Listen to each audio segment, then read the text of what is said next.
एक सेकंदासाठी असं वाटलं की आज माझा टायटॅनिक होणार, म्हणजे सगळं बुडणार. आणि तेव्हा लक्षात आलं ही स्टोरी इथून सुरू नाही झाली. कारण खरं सांगायचं झालं तर दिवसाची सुरुवात काही अशी झाली. महाबळेश्वरची सकाळ म्हणजे शांततेचा श्वास, आणि हीच शांतता सोबत घेऊन पोहोचलो एलिफंट हेड पॉइंटला. भिंतीवर उभं राहून खाली पाहिलं आणि वाटलं निसर्गासमोर आपण किती छोटे आहे भाई. इतकं सगळं पाहिल्यावर थोडी गोडी हवीच होती भाई. म्हणून आम्ही पोहोचलो थेट स्ट्रॉबेरी गार्डनला. आणि इथे आम्ही एक्सपिरियन्स केला शेतातून डायरेक्ट ग्लासमध्ये आलेला स्ट्रॉबेरी आणि मलबेरी शेक.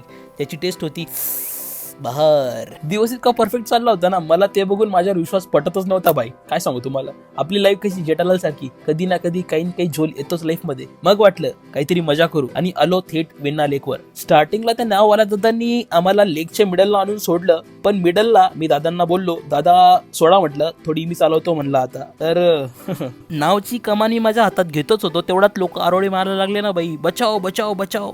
हा, कारण की पहिले 2 मिनिटं खूप माझा गोंधळ झाला, पण मग हात बसला, हळूहळू कंट्रोल आला, सगळे सेफ होते आणि सगळ्यांना सुखरूप पोचवलं तटापर्यंत. पण आज पानं नाही, माणसं वाचली मी. हसत खेळत दिवस संपला, आठवणी बॅग मध्ये भरल्या आणि परत पुणे, परत ऑफिसचं रुटीन. पण मन मात्र महाबळेश्वर मध्येच राहिलं रे. त्याला कोण समजवणार की आपल्याला वापस काम बी करायचंय. जाऊ द्या मित्रांनो, बाय.